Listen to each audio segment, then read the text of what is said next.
Grabe ang mga hingal, oh. Wawa naman, oh. Ayan na sila, guys. Ang mga evacuee. Ito na po ang mga nag-evacuate ng mga bata. Kompleto po. So, ngayon guys, kakauwi lang namin from Bukidnon and feeling talaga namin nila mami ay parang second life na namin to kung alam niya lang yung pinagdaanan namin sa ere, sa eroplano na that 1 hour lang yung biyahe namin. Naging 3 hours kami sa ere and ngayon, pauwi na kami sa bahay kasi sobrang nakakaawa yung mga pango, yung mga aswang guys kasi 24 hours na pong walang kuryente. Pero yung ibang place, yung ibang street may kuryente na tanging dun lang sa place namin ang walang kuryente. So ngayon ay mag-evacuate tayo at pupunta tayo sa bahay nila Kuya Rio. Yan ang magiging ano natin guys, yung bahay nila magiging evacuation center natin kasi wala na talaga, 'di ba close na close kasi yung bahay namin, so walang pumapasok na air. And ngayon imagine 24 hours walang kuryente sa bahay. So ngayon kailangan natin ilipat yung mga bata. So, tara na. Dahil nakakaawa sila. And hopefully, ay lahat sila ay okay doon. And ayan, malapit na kami guys. Update ko na lang kayo once na nakauwi na kami. So, nag-rent kami ng transient. Pero, sad to say, bawal po yung mga dogs dito. Which is, naintindihan naman namin. Pero dito is at least mababawasan yung mga tao sa bahay. Makakapag-charge. Yung pwede namin i-charge is maano namin. Kuya, pera muna kami ng iyong bahay. So, eto na. Mag-evacuate na tayo guys. Dali na natin yung mga bata. Katulong ko si Kuya Josh. Let's go. Punta na natin mga bata. Asan na ang mga anak ko? Ano kawawa naman yung mga yan. Opo. Lilipat ko. Ano? Mainit? Ano na? Ayun yung mga papi. Ito yung mga papi guys. Tara na.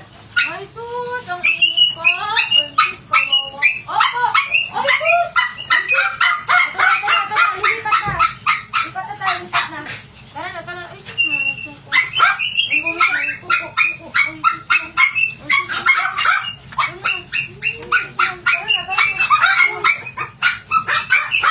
lipat na natin.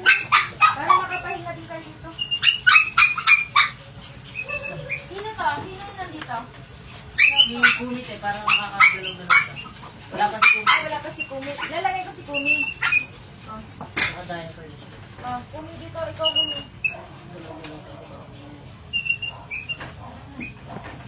Buha tayo, Kim.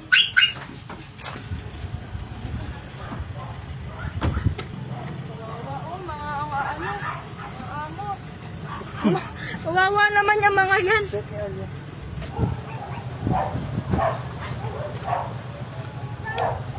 Grabe ang mga mukha. May itsura naman. Guys, yun yung mga itsura. Nakubahan ng mga matiblower. Grabe. Ay. Wait naman tayo. Si Yuki yung mga matataba. Si Yuki. Saka si sino pa yung init na init dyan. Wait lang. Opo. Wait lang. Isa lang.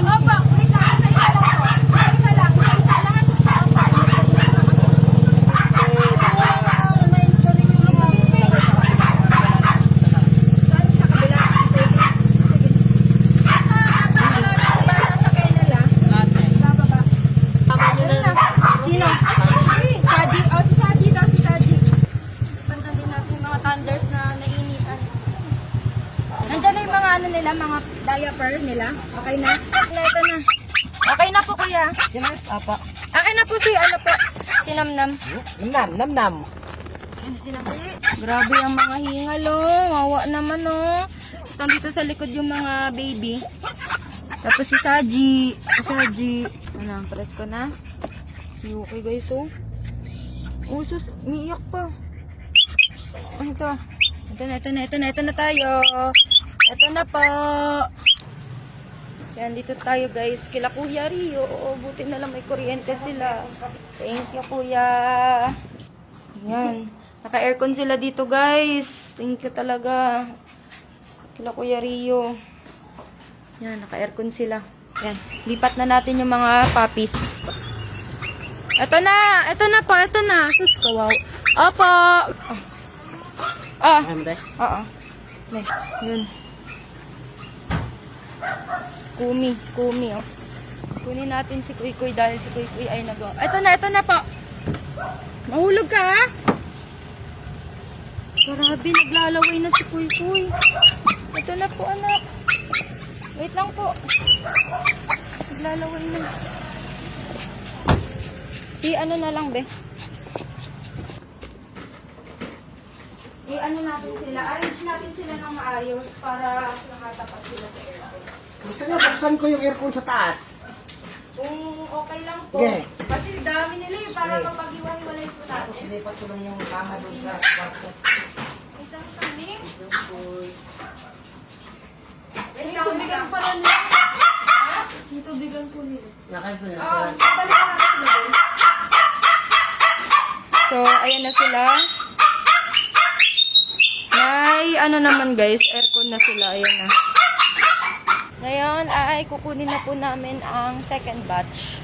Yung mga second batch guys na pwede natin madala. Dahil para medyo ano. Pero feeling ko naman kuya no, mamaya magkakuryente na kami no. Malamang. Si Anya. Kunin mo na si Anya.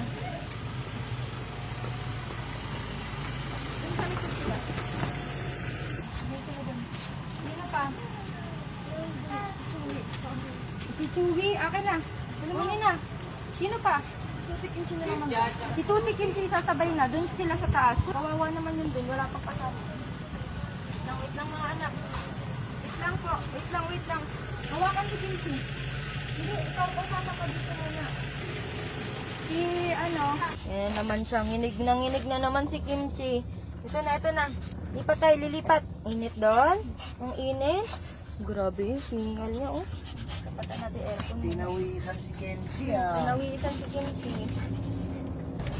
Guys, kung kailan kami nag-evacuate, ito na po ang Meralco. Pero, ay, salamat po. Finally, guys. Mga ano lang yan, 30 minutes lang yun, no? Malalagyan na kami ng kuryente. Papahingahin lang namin. Tapos, lipat na ulit kami sa bahay once na nagkaroon ng kuryente dun sa bahay, guys. Ay, sinan niyo si Kimchi. Ang taba-taba, oh. Ang taba-taba, oh. Nanginginig. Grabe yung nginig niyo, oh. Ha? Ano nangyayari? May bagyo? Ha? You are safe. You are safe, anak. Huwag ka na matakot. Uy, kawawa naman.